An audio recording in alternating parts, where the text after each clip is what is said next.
vient de parler du comportement des Réunionnais par rapport à la situation actuelle, bien sûr du Covid, comment les comportements évoluent, qu'est-ce qui se passe malgré l'incertitude par rapport à savoir ce virus évolue-t-il, est-il à La Réunion, comment ça se passe, sa circulation. C'est vrai qu'on n'a pas les réponses. À Maurice, la situation est-elle différente? On va poser la question à Krishna Saou dans Causement Réunionnais.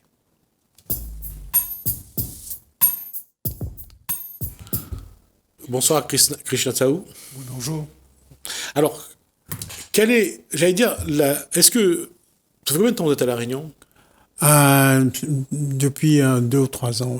Alors, par rapport à ces 2 années où vous connaissez bien le peuple mauricien, vous découvrez, je ne sais pas si vous découvrez, mais vous connaissez bien le peuple réunionnais, c'est des comportements qui se ressemblent ou pas par rapport à ce contexte du virus? Oui, c'est un petit peu le même comportement, c'est-à-dire on a dû un petit peu changer sa façon de vivre. Par exemple, le vente à importer, les drives, c'est des choses qu'on connaissait pas à Maurice, et c'est des choses qui maintenant commencent à devenir la vie courante. Et je vois ici aussi les gens, on leur dit, oui, est-ce que vous allez partir au restaurant? J'ai vu ça hier, est-ce que vous allez partir au restaurant pendant les vacances, etc. Genre, non, non, non, pique-nique, oui, mais restaurant, je crois que je vais attendre. Donc, on voit que les gens ont intériorisé un petit peu le Covid et ses applications. Les gens sont très prudents, je trouve. Il y avait le confinement, les gens ont été dans une grande majorité, ont été disciplinés, sont restés à la maison.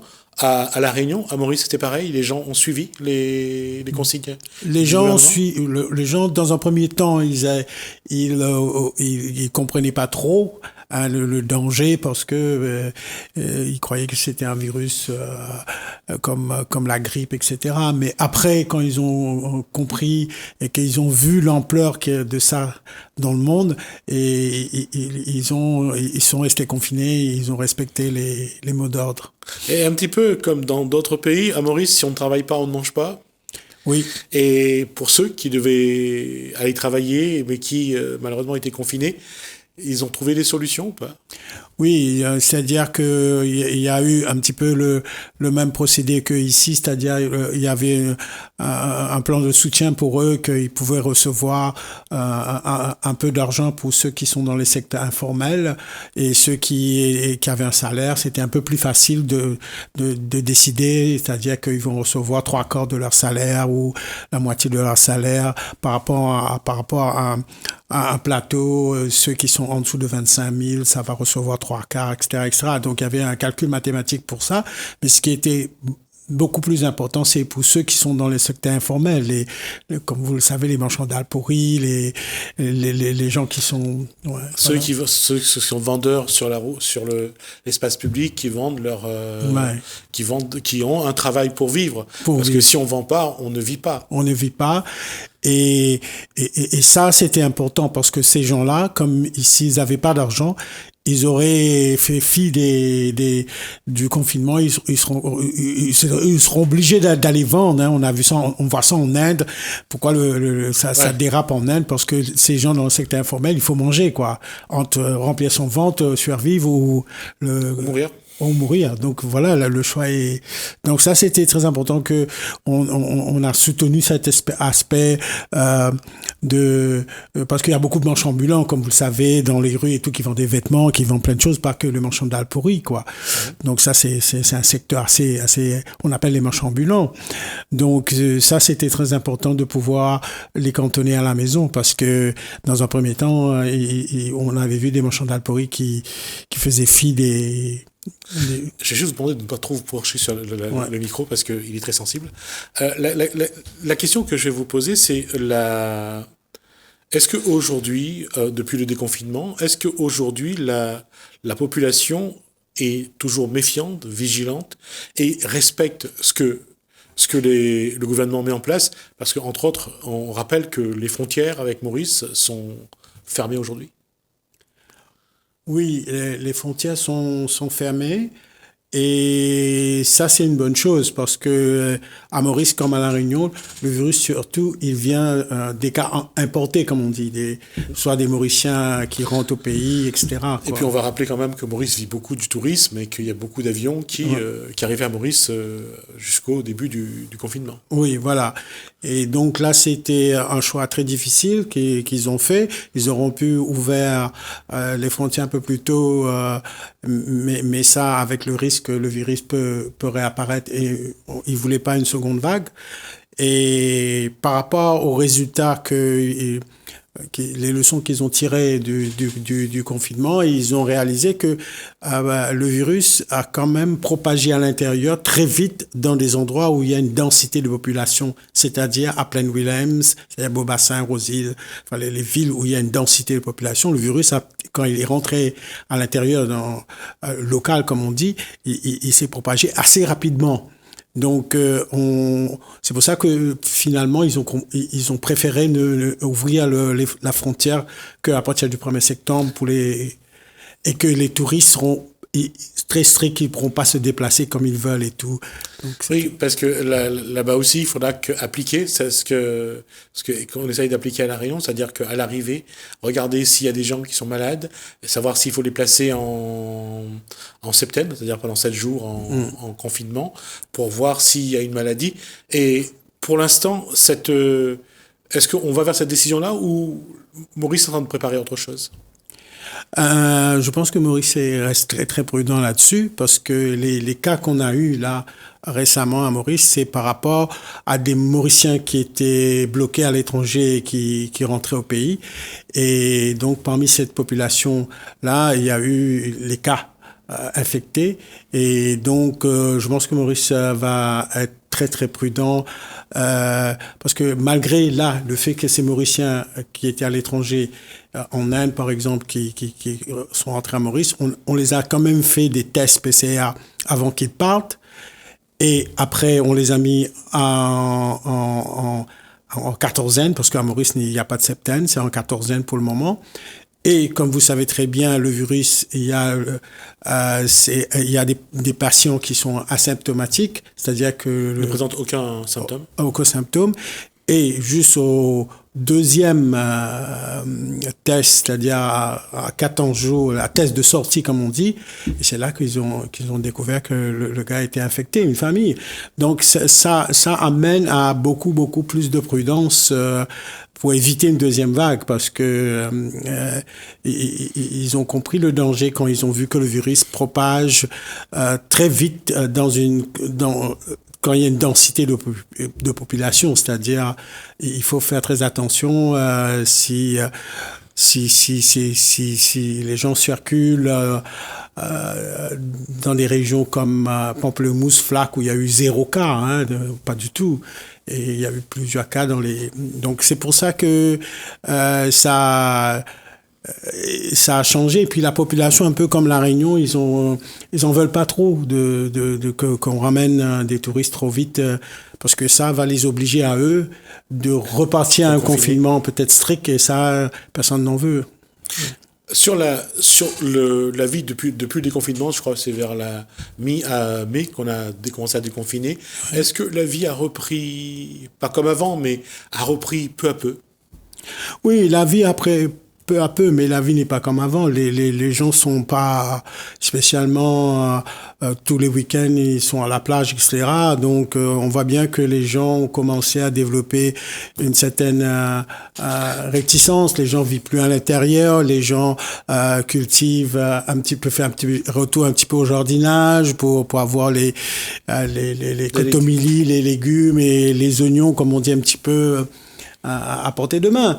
Donc les gens ne sont pas comme avant, ils se déplacent uniquement parce que s'ils ont à se déplacer, quoi. Il y a plus ces petits regroupements devant la petite boutique de temps en temps pour aller boire un verre, pour aller causer avec les camarades. Non, c'est plus, comme je dirais, le service à emporter à accélérer ces choses qu'on connaissait pas à Maurice. C'est quelque chose comme on dit, nous, avec nos mots anglais, takeaway. Ça, ce takeaway, c'est service à emporter. Et ça, c'est quelque chose qui prend de l'ampleur, hein. Donc les gens a changé un peu mode de vie aussi, oui. Même les regroupements familiaux, c'est de moins en moins? Moins en moins, parce que beaucoup de mariages sont décalés, hein. Donc, le mariage mauricien, comme on dit. Ouais. Donc, et les gens ont compris cela, parce que c'est que les gens ne redoutent pas tellement le virus en tel, mais les gens redoutent un reconfinement strict. Et ça, les gens n'en veulent pas. Mais il y a quelque chose, j'allais dire, la machine, il y a quelque chose de cassé dans la vie de tous les jours, c'est-à-dire qu'on reviendra jamais à la vie d'avant. Oui, parce que ce que les Mauriciens appellent, vous savez, nous on utilise beaucoup de mots anglais, le new normal. C'est notre nouvelle normalité. D'accord. Et voilà, donc c'est notre nouvelle normalité de sortir avec un masque, d'essayer tant bien que mal de garder une distance et puis d'éviter des groupements de personnes au-dessus de 10. Pas de regroupement. Pas de regroupement. De 10 personnes. Pas de regroupement. Même si là, ce samedi, on a déconfiné pour que les gens puissent assister aux courses hippiques. Mais c'est pas encore, c'est pas la même ambiance qu'avant. On n'y va pas le cœur clair, on n'y va pas vraiment, on y va avec ce ressentiment, cette peur du virus. Du virus, ouais. Et justement, sur ce point-là, est-ce que, sans être méchant ou sans vouloir être trop utiliser des termes trop forts, il y a un petit traumatisme, selon vous, que ce soit à La Réunion ou à Maurice?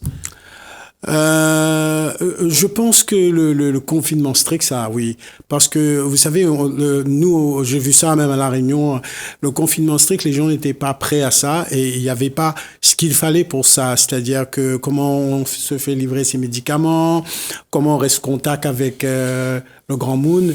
Bon, là, maintenant, on commence à s'y mettre un petit peu, à l'expliquer comment utiliser un smartphone et tout ça.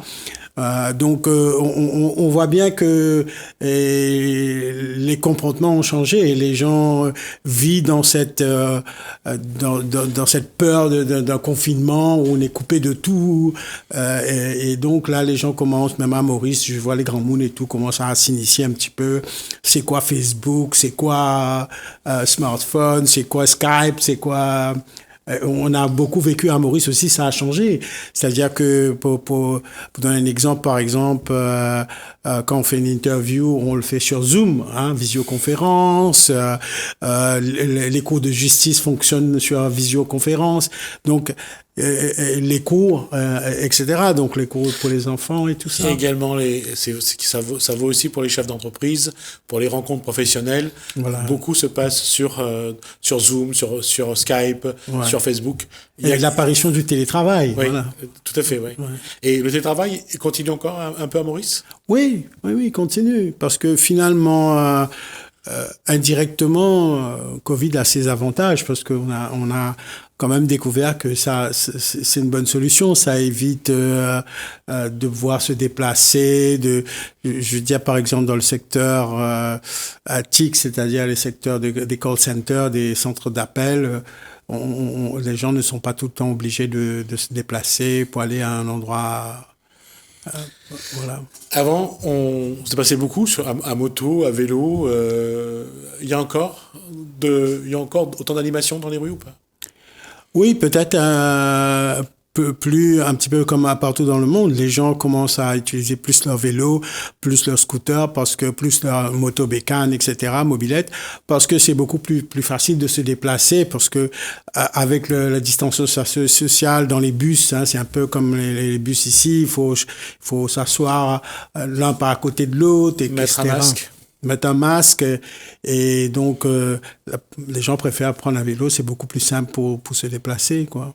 Et même utiliser le métro express, je veux dire. En tout cas, il y a une chose, c'est que le comportement évolue, change. Le comportement évolue, change et c'est pas plus...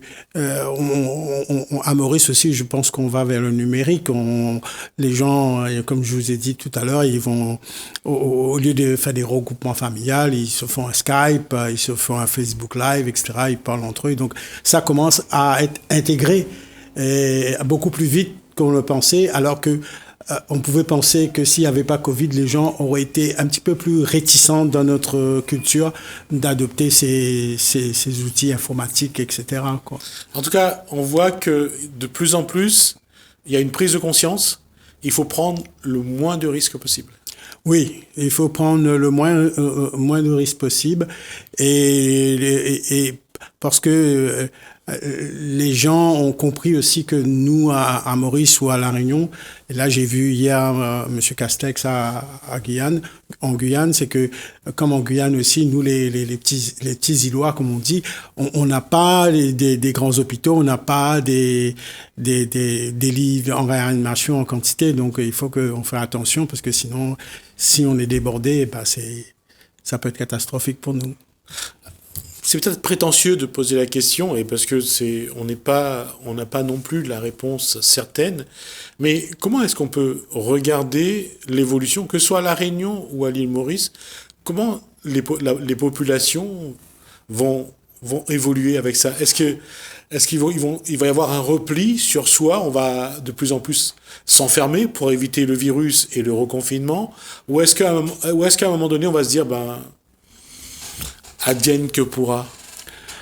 Je pense que c'est ni l'un ni l'autre. Je pense que les gens sont dans ce que tout à l'heure j'ai dit peut-être en anglais le new normal, la nouvelle normalité. C'est-à-dire que notre normalité aujourd'hui, c'est de porter un masque, c'est de faire attention, etc. Si on regarde un petit peu, on décortique un petit peu la distanciation sociale, c'est quoi? Pourquoi on dit distanciation sociale? En vrai, c'est l'origine. Moi, quand j'étais à Paris, j'ai fait un petit peu voyager dans les pays européens et j'étais en Finlande. Et quand j'étais en Finlande, j'étais sur un centre de camping et j'ai rencontré le Finlandais. Je lui dis bonjour, comme ça. Et il m'a dit, tu fais pas ça ici. Il me dit, et ici, il y a quelque chose qui s'appelle le temps et la distance. Tu me gardes à distance, et aussi, avec le temps, la distance va... Mais pas le premier jour comme ça, dès que tu me vois, ça va, Finlandais, comment... Moi, je suis rayonnais, je suis mauricien, je suis ceci, non, ça marche pas comme ça. Donc, la distanciation sociale, dans ces pays nordiques, est une norme. Est naturelle. Donc, nous qui aimons bien câliner, prendre dans les bras, etc., peut-être que là, nous, on va adopter cette distanciation sociale. Ça fera notre nouvelle normalité, notre façon d'être. Et donc, on sera moins plus proche. Et peut-être c'est une bonne chose parce que la grippe, on le prend tous les ans à cause de ça. Parce que peut-être que si on gardait cette distance, ce serait bien. Et peut-être que le masque, on le portera de temps en temps, même dans les années qui viennent, comme les Chinois, comme les Japonais, on commence à intégrer que ça peut être une protection. Ça va devenir un élément de vie. De vie, oui. Donc, je pense que, comme je vous dis, il y a trois choses: la distanciation sociale, le masque et l'utilisation des nouvelles technologies, le numérique, l'informatique, le Facebook, les réseaux sociaux. Ça prend une ampleur, et surtout parmi la population qui était plus résistant au changement, c'est-à-dire les grands moons, même des gens comme moi qui n'étaient pas vraiment à fond là-dedans, quoi. Mais ce changement-là, il faut, quelque part, elle est imposée par le contexte, d'une part, mais comment le Mauricien ou le Réunionnais va l'accepter, va l'intégrer dans sa vie de tous les jours? Comment il doit faire pour ça? Je pense que, vous savez, comme vous l'avez dit, le confinement a imposé. Alors voilà, c'est comme ça. Si t'as pas un masque, comme à Maurice, comme ici, vous savez, à Maurice, les contraventions, il y en a eu 6000 contraventions par rapport à si vous avez un masque, si vous conduisez, vous avez votre laissez-passer pour aller de point A à point B. Donc, finalement, à force, vous savez, la loi forme, hein. Et donc, avec des règles juridiques très strictes comme cela, les gens ont changé de comportement. Finalement, ils sont dans une nouvelle façon de faire. Et je pense pas que on va retourner au monde d'avant. C'est trop tard parce que les restaurants ont changé de fonctionnement. Tout a changé de fonctionnement. Maintenant, on est content d'aller faire ses courses en drive. Le drive est partout. Et la livraison aussi. La livraison, de plus en plus, ouais. le circuit court. Quand j'ai besoin d'oignons, je vais acheter avec le producteur directement sans passer par le commerçant. Par le commerçant. Donc, on a changé de logiciel quelque part, et donc on a un petit peu de nostalgie du monde d'avant, mais le monde d'avant qui date de quelques mars, on est de 4 mois. De 4 mois, voilà. Donc, on a un peu de nostalgie de ça, mais je pense pas qu'on pourra revenir à ça. Parce que les virus, il y en aura d'autres, on le sait maintenant. Ça, on le sait, oui, ouais. C'est vrai. Ouais. Mais comment l'être humain, et là je parle pas du Réunionnais ou du Mauricien, comment l'être humain doit se préparer à une évolution, non pas voulue, imposée, mais apparemment nécessaire? Il faut dire que l'être humain, on lui demande pas quelque chose de hyper contraignant, c'est-à-dire de porter un masque, d'avoir une distanciation sociale et de changer un petit peu de mode de vie, d'éviter des groupements, etc. Et donc, je pense que c'est pas quelque chose qui est très difficile ou très contraignant à faire, même si pour certaines personnes, il faut reconnaître, porter un masque toute la journée, ça peut... C'est pas évident, hein. On a un petit peu mal aux oreilles, etc. Parce que l'élastique tire tout le temps sur notre visage. Donc oui, il faut prendre sur soi. Et puis à chaque fois de toujours là être conditionné à respecter une distanciation, alors que nous, naturellement, Réunionnais, Mauriciens, on aime bien toucher, on aime bien prendre dans les bras, etc., d'être un peu plus proche. Donc oui, je pense que c'est quelque chose qui est un petit peu contre notre façon d'être, notre mode de vie, quoi.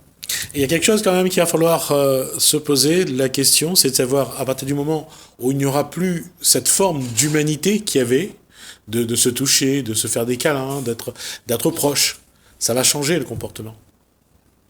Et c'est une bonne chose ou une chose qu'il va falloir gérer, parce qu'il faudra gérer de toute façon? Je pense que on change de canal, mais on reste humain.